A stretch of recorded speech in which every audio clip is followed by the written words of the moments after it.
북한 조선중앙통신이 김정은 국무위원장의 베이징 출발 사실을 열차 내부 사진과 함께 보도했습니다. 오늘 오후에는 베이징에 도착할 것으로 보이지만 김 위원장의 출발지나 동선 등은 파악되지 않고 있습니다.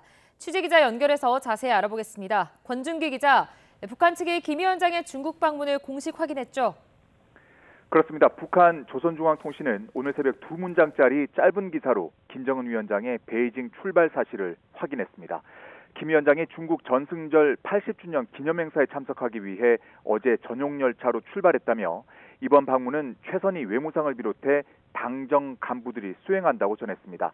북한이 최고 지도자의 해외 방문을 출발 직후에 공개한 것은 이례적입니다. 통신은 기사와 함께 열차 내부로 보이는 사진도 실었습니다. 사진에는 환하게 웃고 있는 김정은 위원장 앞에 최선희 외무상과 얼굴이 보이지 않는 당 간부도 보입니다.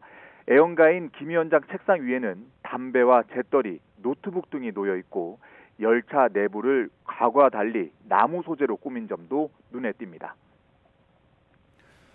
네, 김 위원장이 언제 어디서 출발했는지는 확인이 됐습니까? 네, 조선중앙통신은 김 위원장이 베이징으로 출발했다고 보도했지만 정확히 몇 시에 어디서 열차에 올랐는지는 명시하지 않았습니다. 주로 중국을 방문할 때 관문으로 썼던 단둥을 지났는지도 파악되지 않고 있습니다. 국내외 언론이 김정은의 동선을 파악하기 위해 북중 접경지인 단둥에 진을 쳤지만 북한에서 넘어오는 전용 열차를 목격하지 못한 겁니다. 이 때문에 김 위원장의 열차가 단둥이 아닌 다른 경로로 중국 국경을 넘었을 가능성도 제기되고 있습니다. 또 지난 4차례 중국 방문 가운데 3차례 동행했던 리설주 여사나 최근 활동폭을 넓힌 딸 주애가 열차에 함께 탔는지도 파악되지 않고 있습니다. 김정은 위원장이 오늘 중에는 베이징에 도착할까요? 네, 김정은 위원장의 동선이 파악되지 않고 있어 이 도착 예정 시간도 불투명하지만 적어도 오늘 오후에는 이 베이징에 도착할 것으로 예상됩니다. 조선중앙통신이 오늘 새벽 김 위원장의 출발 소식을 전한 점으로 미뤄 자정 전에는 중국 국경을 넘었을 것으로 보이기 때문입니다. 보통 평양에서 베이징까지는 20시간 정도 걸리기 때문에 오늘 오후쯤 여정을 마칠 가능성이 높습니다. 또 중국 전승절 행사가 현지 시간으로 내일 오전 9시, 우리 시간으로는 오전 10시에 시작되기 때문에 오늘 안에는 이 베이징에 도착해 중국 영빈관인 다오이타이에 묵어야 행사 참석이 원활할 것으로 보입니다. 앞서 대북 소식에 정통한 정부 관계자는 어제 오후 김 위원장이 평양을 출발한 것으로 파악됐다고 전했습니다. 이에 따라 김 위원장이 어젯밤 늦게 단둥을 거쳐 오늘 오후 베이징에 도착할 것이라는 관측이 나왔습니다. 지금까지 국제부에서 YTN 권중기입니다. 김정은 위원장은 굵직한 해외 일정 때마다 전용 열차 태양호를 이용했습니다. 박격포에 방탄용 벤츠 승용차까지 통째로 실을 수 있어 움직이는 요새로도 불리는 열차입니다. 나혜인 기자가 전해드립니다. 지난해 북한 매체를 통해 공개된 김정은 위원장의 전용 열차 태양호입니다. 열차 한 칸을 완전히 개방한 채 연설하는 김 위원장 옆으로 최고급 벤츠 SUV 한 대가 실려 있습니다. 열차도 안에 실린 벤츠 차량도 모두 방탄 기능을 갖춘 것으로 알려졌습니다. 김정은 같은 경우는 어디 갈 때 화장실도 다 들고 가지 않습니까? 그러니까 그런 것까지 다 합하면 결국 이제 10개의 이게 량이 10개의 열차가 필요한데 그게 이제 이렇게 무거운 이유는 방탄 기능 때문에 그래요. 김 위원장이 해외에 나갈 때마다 열차 이용을 선호하는 건 이처럼 안전성이 가장 큰 이유로 꼽힙니다. 2019년 트럼프 미국 대통령과 베트남 하노이에서 만날 땐 60시간 넘게 열차를 탔고 재작년 9월 푸틴 러시아 대통령과 회담 땐 왕복 9박 10일 동안 이동하는 일정을 감수했습니다. 승리하는 김정은 동지께서 타신 전용 열차는 당과 정부, 무력기관의 지도 간부들과 환송 군중의 뜨거운 발해움을 받으며 출발했습니다. 김 위원장의 전용 열차는 방탄 기능뿐 아니라 박격포 같은 무기와 레이더 탐지를 회피하는 스텔스 기능도 탑재한 것으로 알려졌습니다. 열차 안 집무실엔 위성 통신 장비도 갖춰져 있어 달리는 요새로 불립니다. 식당과 체육, 의무시설, 수행원들을 위한 공간까지 무게는 일반 열차보다 무거울 수밖에 없습니다.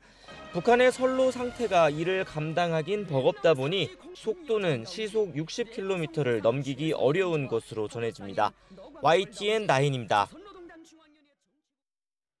김정은 북한 국무위원장이 집권 이후 한 차례도 서지 않았던 다자 외교 무대에 데뷔하는 배경에는 여러 가지 노림수가 있는 것으로 보입니다. 우선 소원했던 북중 관계 복원에 시동을 걸면서 북중러 연대를 강화하려는 의도가 깔린 거라는 분석부터 나오는데요. 이종원 기자가 짚어봤습니다. 김정일 시절부터 중단된 북한 정상의 다자 외교 무대 참석은 김일성 주석 생전엔 비교적 활발했습니다. 김일성의 마지막 다자회의 참석은 1965년 인도네시아 반둥회의 10주년 기념행사였고 1980년엔 티토 6호 대통령 장례식에도 참석했습니다. 김정은의 중국 전승절 열병식 참석은 집권 14년 만에 처음이자 북한 정상으로는 45년 만에 오르는 다자외교 무대입니다. 김정은이 한 10여 년 이제 통치를 하니까 정권의 기반도 확고해지고 자기 나름대로도 이제 자신감이 생기니까 국제 행보를 하는 게 아닌가. 이처럼 파격적인 선택을 한 배경으론 무엇보다 소원했던 북한과 중국은 물론 러시아까지 외교적 이해관계가 맞아떨어진 점이 거론됩니다. 김 위원장의 방중 발표는 이재명 대통령이 한일 한미 정상회담을 잇따라 마치고 귀국한 당일 이뤄졌습니다. 俄罗斯总统普京、朝鲜劳动党总书记、国务委员长金正恩 서로 계산법은 다르더라도 한미일 협력에 대한 맞대응에 공감했기 때문이란 건데 북한이 외교적 고립에서 벗어나 핵보유국 지위에 대한 반서방 진영의 암묵적인 인정을 노린 거란 해석도 나옵니다. 김정은, 시진핑, 푸틴이 나란히 서게 될天安门 광장 막루엔 중국을 추종하는 20여 개국 정상들도 함께 오르기 때문입니다. 그렇게 같이 모인다는 것은 그 국가의 정통성을 인정하는 의미가 있고 특히 북한의 정통성이 부인당하는 가장 핵심인 핵에 대해서도 암묵적인 묵인 혹은 사실상의 인정. 2018년과 2019년 북미 정상회담 전에도 북중 정상회동이 있었다는 점에 비춰 김정은의 방중이 향후 트럼프와의 협상 준비 차원일 수 있다는 분석도 있습니다. 또 러시아 파병 이후 처음으로 마주하게 되는 푸틴과의 회담에서 김정은이 내놓을 파병 청구서에도 관심이 쏠립니다. YTN 이종원입니다. 미국 트럼프 행정부는 북한 김정은 국무위원장의 중국 방문에 공식 입장을 내지 않고 있습니다. 트럼프 대통령은 중국에서 반서방 진영 결집에 합류한 인도에 대한 압박을 이어갔습니다. 워싱턴 연결해 보겠습니다. 신윤정 특파원, 트럼프 대통령이 조만간 중국을 방문하고 올해 안에 김 위원장과 만나고 싶다고 말했었는데 김 위원장의 방중에 대해서는 입장을 내지 않고 있다고요? 네, 미국은 현재 9월 1일 노동절로 공휴일입니다. 트럼프 대통령은 공식 일정 없이 백악관에 머물고 있는데 김 위원장의 방중과 관련해 별다른 메시지를 내지 않았습니다. 백악관 역시 홈페이지를 통해서 트럼프 대통령이 미국 노동자들을 위해 이룬 일자리 창출 등의 성과를 재조명하는 보도자료만 냈습니다. 트럼프 대통령과 측근들의 초점은 아직 미국과 관세 협상을 타결하지 않은 인도에 맞춰진 모습입니다. 트럼프 대통령은 오늘 트루스 소셜에 인도가 미국 제품의 관세를 없애겠다고 제안했다고 밝히면서 수년 전에 그랬어야 했는데 이미 늦었다고 썼습니다. 인도가 미국에 엄청난 양의 상품을 판매하면서도 미국을 상대로 높은 관세를 부과하는 일방적인 관계를 지속해왔다고 지적을 했는데요. 그러면서 인도가 원유와 군사제품 대부분을 러시아에서 사고 있다고도 덧붙였습니다. 미국은 이런 이유로 지난달 27일부터 인도에 최고 50%에 이르는 높은 관세를 부과하고 있습니다. 트럼프의 관세 책사로 불리는 백악관 피터 나바로 무역고문도 어제 방송에 나와서 인도를 맹 비난했는데요. 내용 잠시 들어보겠습니다. Putin gives Modi a discount on the crude. They refine it and they ship it to Europe, Africa, and Asia at a big premium. It fuels the Russian war machine. India is nothing but a laundromat for the Kremlin. 이처럼 트럼프 대통령과 측근들의 인도를 향한 압박에는 중국에서 이루어지고 있는 인도 등의 반서방 진영 결집에 불편한 심기를 드러낸 것으로 해석됩니다. 미국으로서는 중국 견제 천병 역할을 해온 인도의 친중국, 친러시아 노선 변화를 의식할 수밖에 없는 겁니다. 현지 언론들도 인도는 물론 중국발 반트럼프 행보를 잇따라 조명하고 있는데요. 월스트리트저널은 1일자 기사에서 이번 상하이 협력기구 정상회의에 대해서 중국, 러시아, 인도 정상이 손을 잡고 협력을 약속했다며 이는 트럼프 대통령을 겨냥한 단합의 표현으로 트럼프 대통령의 비전통적인 외교 접근법이 직면한 난관을 강조한다고 진단했습니다. 뉴욕타임스는 중국에서 시진핑 국가주석과 푸틴 러시아 대통령, 모디 인도 총리가 웃으며 손을 맞잡는 모습은 미국 주도의 세계 질서에 대한 대안을 보여주려는 의도된 연출이었다고 지적했습니다. 그러면서 이들은 여전히 중요한 의견 차이가 있음에도 불구하고 상호 우호와 협력의 이미지를 전하려 했다고 분석했습니다. 네, 이런 가운데 백악관이 지난달 25일 열린 한미 정상회담의 비공개 사진을 오늘 추가로 공개했다고요? 네, 그렇습니다. 미국 백악관은 백악관 공식 사진사가 촬영한 지난달 25일 한미 정상회담 사진 40여 장을 사진 공유 사이트를 통해 공개했습니다. 현지 시간 1일 사진 공유 사이트 플리커의 백악관 계정에는 도널드 트럼프 대통령이 이재명 대통령을 백악관에서 맞이하는 장면과 정상회담을 하는 장면 등이 공개됐습니다. 취재진이 퇴장한 뒤 두 정상이 대화하는 모습을 담은 사진도 처음 공개됐는데요. 이 대통령이 결단의 책상에 앉은 트럼프 대통령에게 무엇인가를 적극적으로 설명하거나 설득하는 듯한 모습이 담긴 사진도 포함됐습니다. 이 밖에도 집무실에 앉은 트럼프 대통령이 두 손을 앞으로 편 채 이 대통령과 강훈식 비서실장에게 발언하는 모습이 담긴 사진 등이 다양하게 선보였습니다. 북중러 밀착 시점에 사진이 공개되면서 미국의 한미 동맹과 더불어 한미일 협력 강화 구도를 강조하려는 의도로 풀이됩니다. 지금까지 워싱턴에서 YTN 신윤정입니다. 국회 법제사법위원회가 법력권 주도로 윤석열 전 대통령의 체포영장 집행 장면이 담긴 서울구치소 CCTV 영상을 열람했습니다. 네, 이들은 윤 전 대통령이 속옷 차림으로 반발하는 모습을 확인했다고 밝혔는데 국민의힘은 모욕이자 망신주기라고 비판했습니다. 윤용성 기자가 보도합니다. 더불어민주당과 조국혁신당 소속 국회 법제사법위원회 위원들이 서울구치소를 찾았습니다. 윤석열 전 대통령의 특검 체포 불응 과정과 특혜 수용 의혹 등을 점검하겠다는 건데 국민의힘은 정치적 의도가 있다며 불참했습니다. 일반 수용자와는 다른 변호인 접견 혜택 등 특혜를 받고 있다는 제보가 끊이지 않고 있습니다. 2시간 넘는 현장 검증에서 법력권 법사위원들은 두 차례 영장 집행 당시 모습이 담긴 CCTV를 열람했습니다. 윤 전 대통령은 자신은 무죄 추정을 받는 미결수다. 검사를 27년 했는데 합법이면 자발적으로 안 나가겠냐는 등 강력하게 저항한 것으로 전해졌습니다. 이미 알려진 탈의 모습도 사실이었다고 했습니다. 집행을 시도하려고 할 때 이미 속옷 차림으로 자리에 앉아서 성경책으로 보이는 책을 읽고 있으면서 집행을 거부했습니다. 국민의힘은 민주당이 일방적으로 CCTV를 열람하는 건 모욕이자 망신주기라며 우리나라 인권사의 오점으로 남을 거라고 비판했습니다. 대한민국의 법체계와 인권을 완전히 무시하는 겁니다. 유 시장의 모습까지 국민들에게 세세히 전 대통령이 보여줘야 되는 상황이 아니지 않습니까? 윤 전 대통령의 구치소 모습을 담은 영상 일부는 온라인 커뮤니티에 급속히 퍼지고 있습니다. 하지만 국회 차원에서 대국민 공개는 하지 않기로 했는데 동정론과 국격 등 역풍을 우려한 것으로 풀이됩니다. YTN 윤홍성입니다. 내란 특검은 한덕수 전 국무총리가 비상계엄 선포의 형식을 갖추려고 국무회의를 건의했다고 봤습니다. 일부 국무위원회 참석을 재촉하기도 했는데 정작 해제를 위한 국무회의를 여는 데는 늑장을 부렸다는 게 특검의 판단입니다. 우종훈 기자입니다. 한덕수 전 국무총리는 윤석열 전 대통령의 비상계엄 선포 절차에 문제가 있고 본인은 반대했다고 주장해왔습니다. 국무회의 자체가 많은 절차적, 실체적 흠결을 가지고 있었다 그렇게 생각하고요. 국무회의를 명분으로 국무위원들이 모여서 좀 더 많은 국무위원이 반대하고. 하지만 한 전 총리 공소장을 통해 확인된 특검의 판단은 달랐습니다. 한 전 총리는 지난해 12월 3일 윤 전 대통령에게 계엄 포고령 등 관련 문건을 건네받고 국무위원들을 더 불러 국무회의를 열어야 한다고 건의했습니다.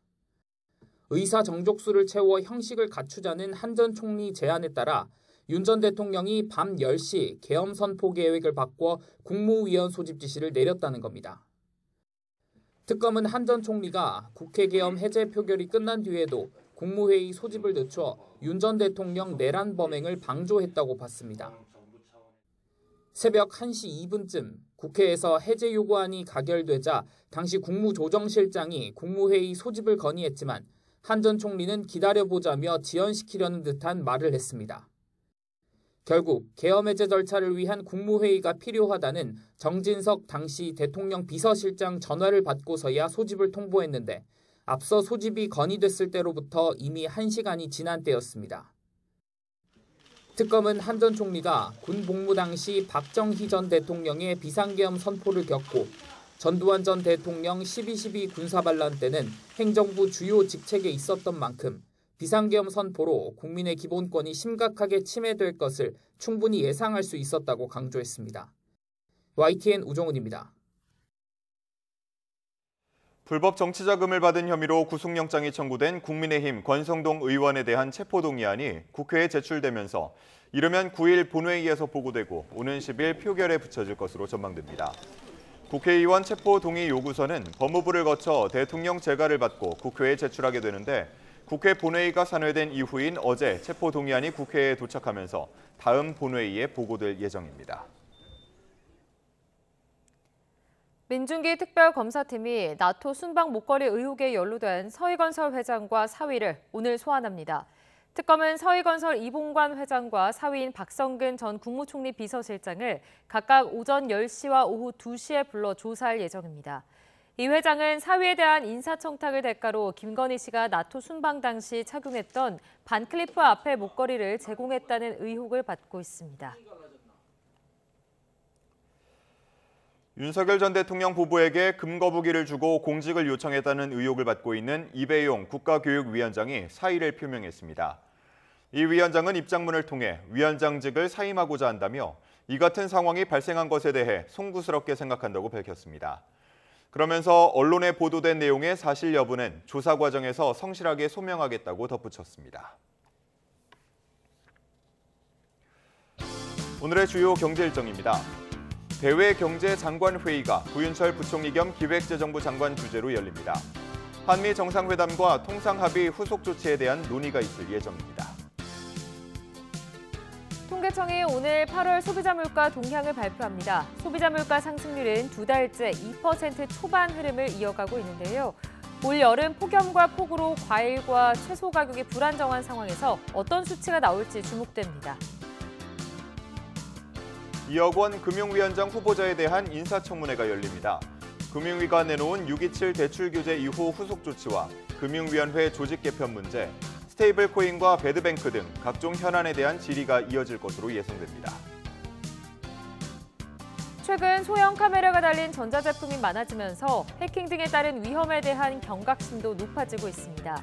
집안 곳곳을 누비는 로봇 청소기는 과연 안전할까요? 한국소비자원과 한국인터넷진흥원이 시중에 판매되는 로봇 청소기 6개 제품의 보안 실태를 조사했습니다. 그 결과는 정오에 확인해 보시죠. 윤석열 정부의 의대 증원 정책에 반발해 집단 사직했던 전공의들이 1년 7개월 만에 복귀해서 수련을 재개했습니다. 의정 갈등으로 인한 의료 공백을 어느 정도 해소할 수 있을 것으로 보이는데요. 풀어야 할 과제도 많습니다. 권민석 기자의 보도입니다.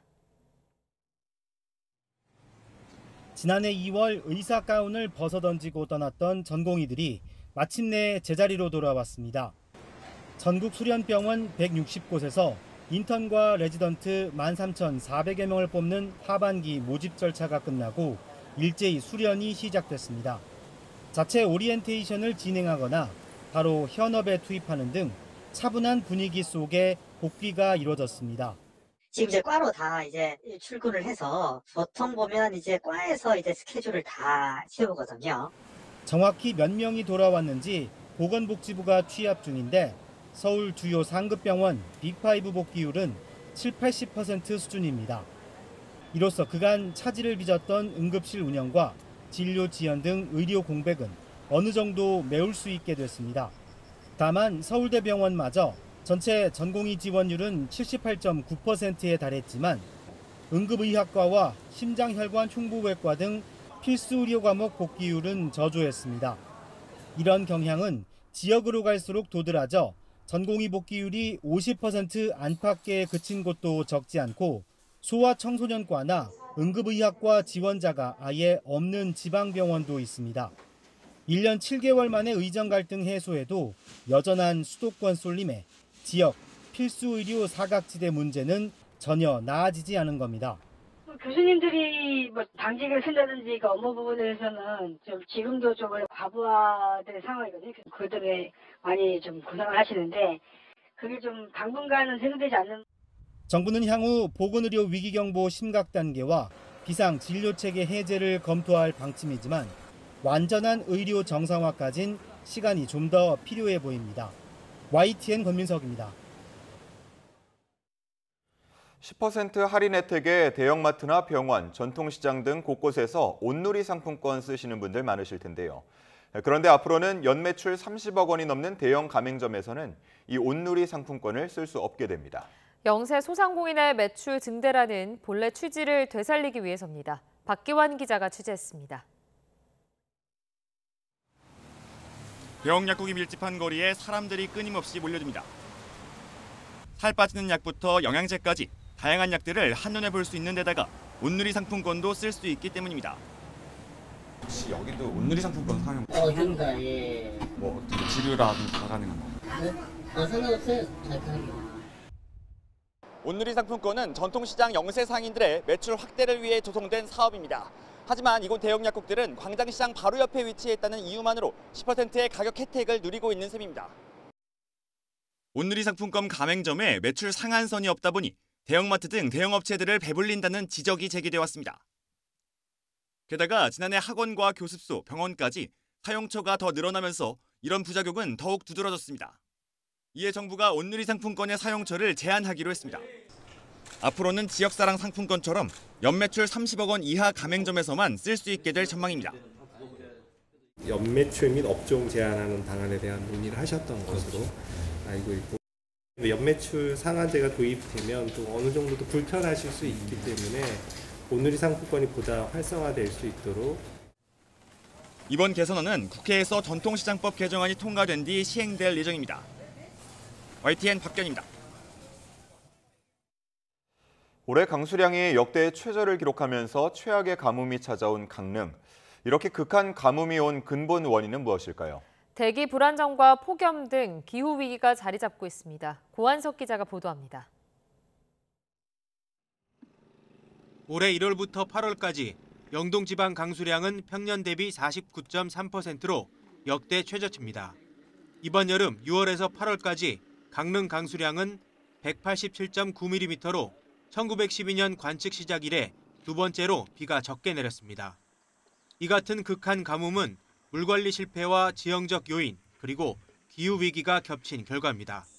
한반도는 위도상 편서풍의 영향으로 주로 서풍이 부는데 서쪽에서 오는 비구름이 태백산맥을 넘으면서 없어지는 횡현상으로 영동 지방에는 가뭄이 자주 발생합니다. 충남과 경남 지역 등에 큰 피해를 준 장마전선도 동해안까지 힘을 미치지 못했습니다.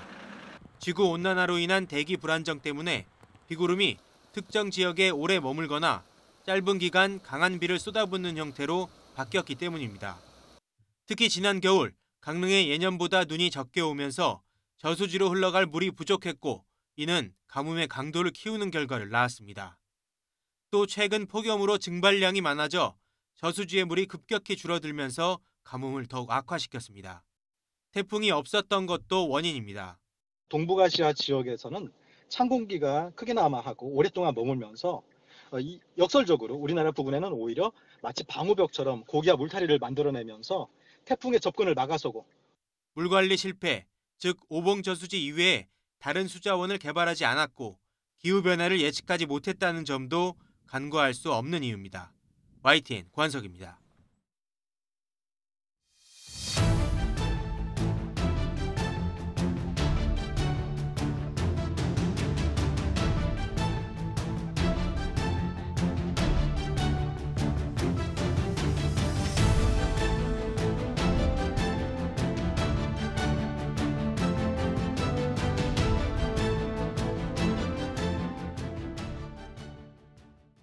북한 김정은 국무위원장이 중국 전승절 80주년 기념행사에 참석하기 위해 어제 전용 열차로 출발했다고 조선중앙통신이 전했습니다.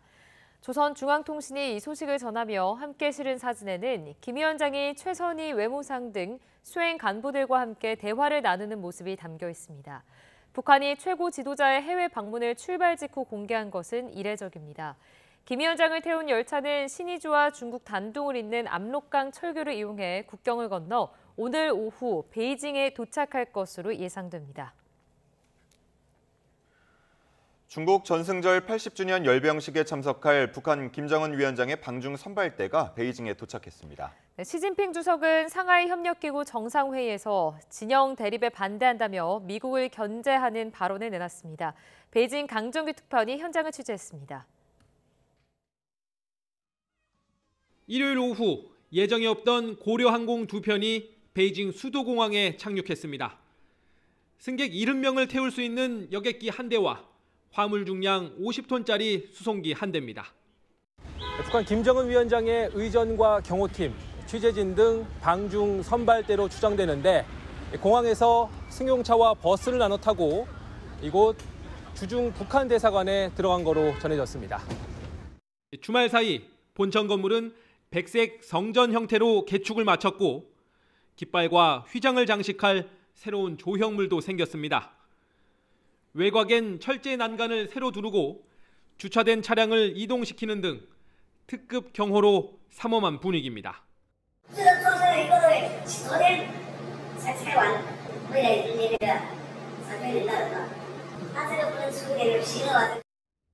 김 위원장은 지난 2019년 4차 방중 때처럼 1호 열차를 타고 육로로 이동 중입니다. 당시엔 밤 10시 15분 단둥역을 통과한 뒤 이튿날 오전 11시쯤 베이징역에 도착했습니다. 김정은이 묵게 될 랴오이타이 국빈관은 17개 전각 모두 만실입니다. 앞서 텐진에서 열린 상하이 협력기구 회의를 마친 각국 정상 대부분이 열병식에도 참석하기 때문입니다. 기조연설에 나선 시진핑 주석은 관세 전쟁을 촉발한 미국을 이렇게 애둘러 비난했습니다. 反对冷战思维，阵营对抗，支持以世界贸易组织为核心的多边贸易体制。 그러나 열병식 당일天安门 망루에 처음 나란히 서는 북중러 정상. 냉전 시대로 시계를 거꾸로 돌려놓는 상징적 장면이 될 공산이 큽니다. 베이징에서 YTN 강정규입니다. 김정은 북한 국무위원장과 푸틴 러시아 대통령의 중국 전승절 기념식 참석을 계기로 북중러 3국 정상회담이 열릴지 관심입니다. 다만 북중러 공조에 대한 3국의 온도 차이가 뚜렷해서 회담 성사 여부는 불투명해 보입니다. 홍선기 기자입니다. 중국의 전승 80주년 기념식은 북한과 중국, 러시아 정상이 한자리에 모인다는 것만으로도 전 세계의 관심을 사고 있습니다. China's upcoming military parade is a chance for Beijing to show off its military hardware and its influence as a political power. 이제 관심은 북중러 정상이 한자리에 모인 김에 탈냉전 이후 처음으로 3국 정상회담이 열릴지에 쏠립니다. 그러나 북중러 정상회담에 대한 3국의 온도차가 뚜렷해서 실제 성사 여부는 미지수입니다. 일단 3국 정상회담에 가장 적극적일 사람은 김정은 위원장으로 보입니다. 미국과 패권 경쟁을 벌이는 두 나라의 정상과 나란히 서는 모습만으로도 대내외적으로 상징적인 효과가 크기 때문입니다. 이번 전승절 행사가 중국, 러시아와 함께 반서방 다각화 질서 구축에 동참하는 명분을 확보할 수 있는 그런 장점이 있습니다. 푸틴 대통령 입장에서는 김정은 위원장만큼 적극적이지는 않아도 중국을 한편으로 끌어들이는 효과를 기대할 수 있습니다. 우크라이나와의 전쟁에서 북한 말고는 이렇다 할 우군이 없던 러시아에 중국이 힘을 실어주는 모습이기 때문입니다. 반면 시진핑 주석은 바로 이런 점 때문에 북중러 밀착에 거리를 두고 싶어 합니다. 중국은 협력을 하긴 합니다만 북중러로 같이 묶이는 거에 대해서는 그것을 일종의 신냉전 구도로 되는 것은 결연히 반대한다는 그 입장을 계속 유지하고 있는데 아마도 그 입장이 크게 바뀔 것 같지는 않습니다. 그러나 손님을 초청한 입장인 시진핑 주석이 북한과 러시아에 대한 배려와 한미일 공조에 대한 경고 차원에서 전격적으로 북중러 회담에 응할 가능성도 배제하기는 어렵다는 시각도 있습니다. YTN 홍성기입니다. 대통령실은 전승절 행사에 참석하기 위해 중국을 방문하는 김정은 북한 국무위원장의 일거수일투족을 예의주시하고 있습니다. 북중러 3국의 밀착이 앞으로 한반도 정세에 미칠 영향에 촉각을 곤두세우는 모습입니다. 정인용 기자입니다. 이재명 대통령이 3박 6일간의 미국, 일본 방문 일정을 마치고 귀국한 지난달 28일. 순방에 동행했던 강훈식 대통령 비서실장은 김정은 북한 국무위원장의 중국 전승절 열병식 참석을 사전에 알고 있었다는 사실을 공개했습니다. 트럼프 대통령과의 첫 한미 정상회담에도 이런 영향이 기본으로 깔렸었다고 설명했습니다. 김 위원장이 다자 외교 무대에 첫 발을 디딜 거란 정보를 미리 입수하고 10월 말 경주 에이펙 정상회의를 또 다른 대화의 계기로 염두에 뒀을 거란 해석이 나왔습니다. 한반도에도 평화를 좀 만들어주셔서 김정은과도 만나시고 북한에 트럼프 월드도 하시어서 거기서 저도 골프도 칠 수 있게 해주시고. 실제로 대통령실의 한 고위 관계자는 YTN에 김 위원장의 이번 방중은 우리에겐 플러스 요인이라고 말했습니다. 고립에서 벗어나 다른 정상들의 얘기를 자꾸 들어야 대화의 동인도 생긴다는 취지입니다. 김정은 위원장이 과거 북미 대화를 재개하기 전에 중국에 먼저 가서 사전 조율과 지지 확보 과정을 거쳤다는 점 또한 이런 전망을 뒷받침했습니다. 물론 그때와 지금은 상황이 완전히 다르다는 반론 역시 만만치 않습니다. 미국과 중국의 갈등이 이전보다 훨씬 심해졌고 북한의 핵 능력은 고도화됐기 때문입니다. 북한이 비핵화를 전제로 한 대화엔 나설 수 없다고 확실히 선을 긋고 있는 만큼 북미 대화 자체가 불투명하다는 관측이 정부 내에서도 적지 않습니다. 이것도 미국과의 정상회담을 위한 사전 포석이다. 반대 방향으로 갈 가능성에 대해서도 대비를 해야 된다고 생각합니다. 그 가능성은 현재로서는 매우 낮다고. 북한이 러시아에 이어 중국까지 뒷배로 확실히 둘 경우 대화 재개의 문턱이 더 높아질 수 있다는 우려마저 나옵니다. 한미일 대 북중러라는 신냉전 구도의 고착일지 아니면 북미 대화 재개의 물꼬가 트일 계기일지 김정은 위원장의 방중 열차에 대통령실의 시선도 집중돼 있습니다. YTN 정인용입니다. 이재명 대통령은 오늘 용산 대통령실에서 국무회의를 주재하고 국가 성장 전략에 대해 논의합니다. 오늘 회의에선 기획재정부와 산업통상자원부, 과학기술정보통신부의 업무 보고와 함께 심층 토론이 진행될 예정입니다. 해당 내용은 주요 방송 등을 통해 생중계로 공개됩니다. 이재명 정부 첫 정기국회가 100일 동안의 대장정에 들어갔습니다. 개회식에선 여야 의원들이 한복과 상복, 상반된 차림새로 등장해 극심한 온도차를 드러냈습니다. 황보혜경 기자입니다. 개량 한복에 색동저고리, 갖가지 쓴 더불어민주당 의원들이 환한 표정으로 국회 본회의장에 들어섭니다. 정기국회 시작을 기념하며 한국 문화 우수성을 세계에 알리자는 의미를 담아 한복을 차려입은 겁니다. 국회 개원식을 기념하고 한류 애니메이션 캐대언으로 인기가 급상승 중인 우리 한복의 우수성을 알리고자 왼쪽 가슴에 근조의회 민주주의 리본을 단 국민의힘 의원들은 내내 굳은 얼굴을 유지했습니다. 이재명 정부의 독재에 맞서 심기일전하자며 상복을 입고 결의를 다졌습니다. 상복 차림으로 본회의에 참석을 하게 되는데요. 그 의미 역시 대화와 타협이라고 하는 의회 민주주의가 죽었다는. 상반된 풍경으로 문을 연 9월 정기국회, 곧바로 청문회 슈퍼위크가 시작됩니다. 교육부 최교진, 여성가족부 원민경 장관 후보자 등 이번 주에만 4명의 인사청문회가 진행됩니다. 9일과 10일엔 여야 교섭단체 대표 연설, 15일부터 나흘 동안은 분야별 대정부 질문이 이어집니다.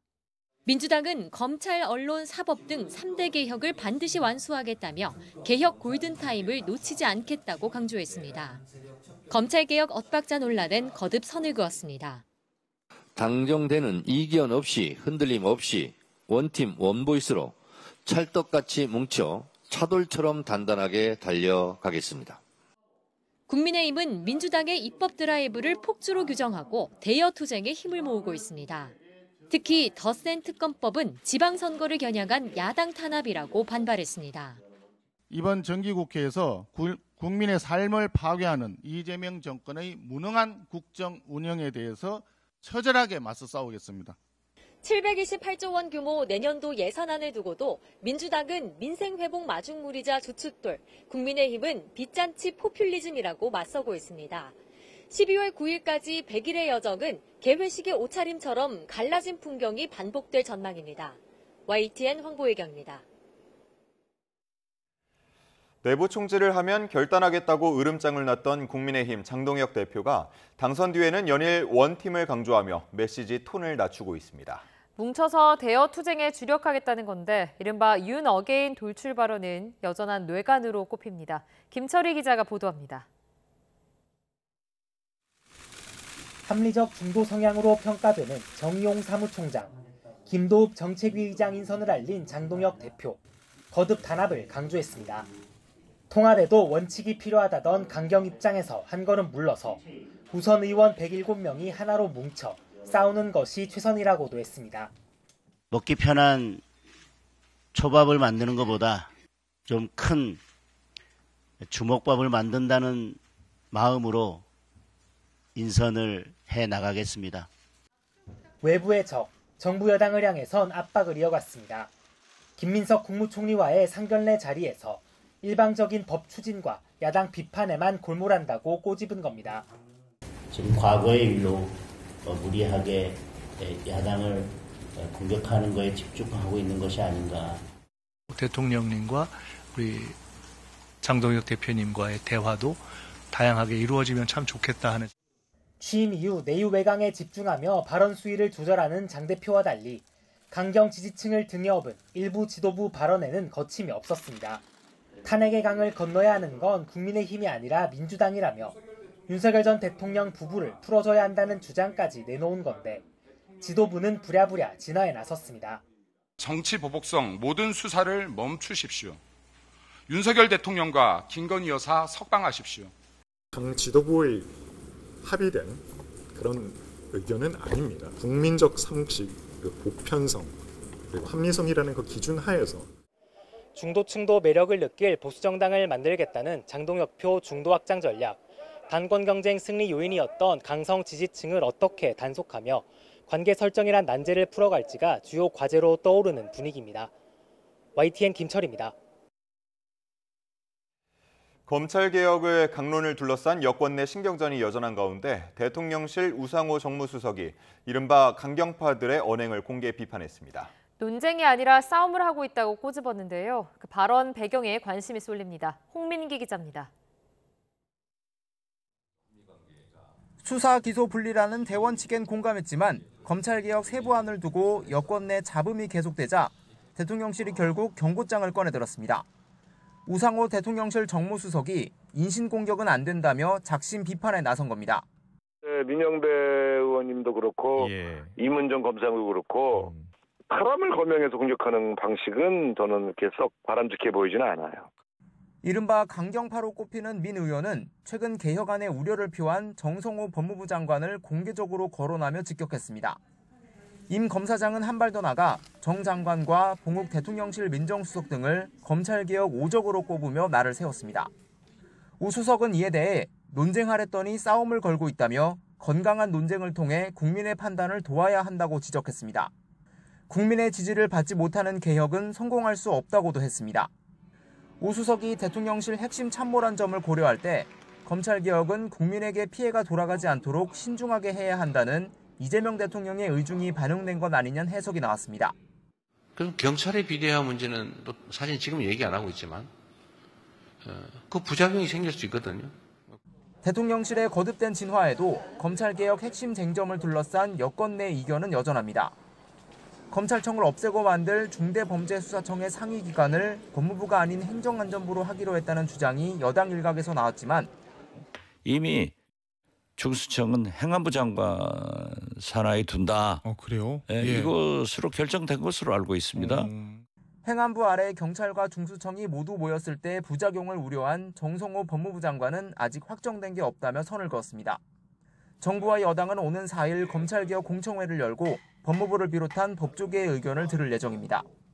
검찰개혁의 속도와 수위를 놓고 여권 내에서 파열음이 잇따르는 건 국민 전체를 바라보는 대통령실과 당심, 특히 강성 지지층을 의식할 수밖에 없는 여권의 입장차가 영향을 미친 거란 분석도 나옵니다. YTN 홍민기입니다.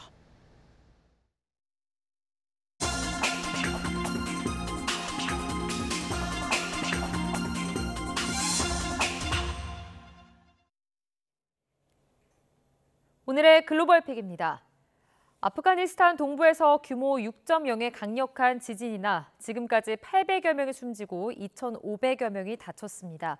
아직 잔해 속에 묻혀있는 주민들이 많아 사상자 규모가 계속 늘어날 것으로 보입니다. 한상욱 기자입니다. 다친 사람들을 들것에 실어 헬리콥터로 옮깁니다. 마을에서는 무너진 건물 사이에서 생존자를 찾는 작업이 한창입니다. 부모를 잃은 아이는 절규합니다. 현지 시각 31일 밤 아프가니스탄 동부에서 규모 6.0의 강력한 지진이나 3,000명이 넘는 사상자가 발생했습니다. 많은 주민이 잠자리에 든 뒤에 지진이 일어나 무방비 상태에서 화를 입었습니다. 피해가 심각한 지역의 경우 마을의 거의 모든 주택이 붕괴한 것으로 전해졌습니다. 또 통신이 끊긴 가운데 기본적인 피해 상황조차 파악하지 못한 지역도 있습니다.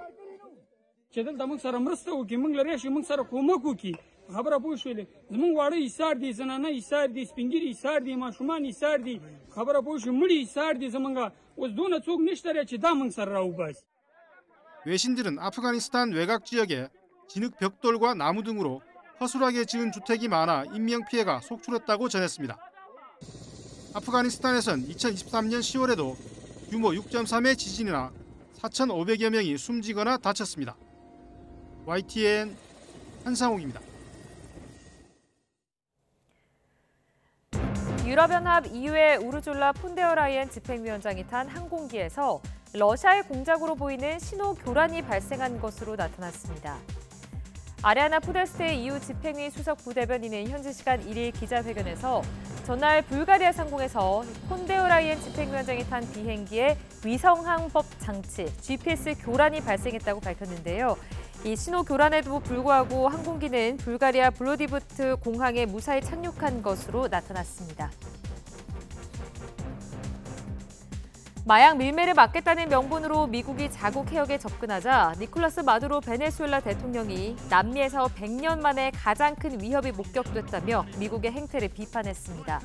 마두로 대통령은 현지 시간 1일 수도 카라카스에서 기자회견을 열고 미군 함정 8척이 미사일 1,200여 기를 탑재한 채 우리를 겨냥하고 있다고 주장했습니다.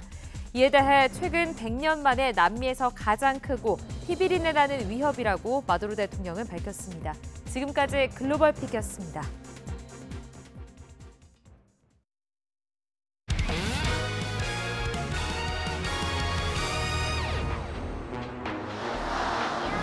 이쯤에 부딪히면 그야가 선언됐고 이 타구를 잡아내지 못한 사이 걸어서 도착했습니다. 자, 바깥쪽 체인지업을 지금 잡아당겼는데 바운드가 가라앉았습니다. 자, 보시죠. 선도 가라앉아버렸어요. 빗맞은 땅볼 타고 3루수 떨어뜨리고 오늘 김용욱 쪽에서 조금 아쉬운 장면들이 좀 몇 차례 나오고 있는데 원볼 스트라이크 빗맞은 타구 노시환이 넘어들지 못한 사이에 김기찬 3루에서 멈췄습니다. 예상했던 바운드보다 좀 낮게 깔려버리는 느낌이 네. 좀 들고 있고 그 과정에서 좀 난해한 좀 수비 동작이 나옵니다. 또다시 실책. 하나생명 골파크 3루 쪽 그라운드가 그런 상황인 것 같아요. 말씀하신 대로 무언가가 좀 있긴 있는 것 같아요.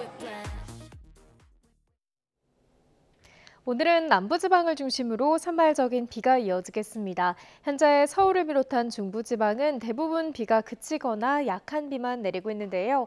반면 남부 곳곳으로는 시간당 10에서 20mm의 다소 강한 비가 오고 있습니다. 강원과 충청 지역의 비는 오후면 모두 잦아들겠지만 남부지방은 저녁까지 최고 60mm의 비가 더 내리겠고요. 일부 지역에서는 시간당 30mm 안팎의 강한 비가 벼락과 돌풍을 동반하며 쏟아지겠습니다. 현재 기온 보시면 폭염특보가 유지 중인 남부 일부 지방을 중심으로 열대야가 나타나고 있습니다. 현재 서울 기온 22.7도, 안동 24도, 창원은 25.5도를 보이고 있습니다. 낮 동안에는 전국적으로 무덥겠습니다. 서울 한낮 기온 32도, 광주 31도, 대구도 32도까지 오르겠습니다. 당분간 늦더위가 계속되는 가운데 곳곳에 소나기도 자주 내릴 전망입니다. 날씨였습니다. 이상으로 뉴스타트 1부 마칩니다. 잠시 후 2부가 이어집니다. 시청해주신 여러분 고맙습니다.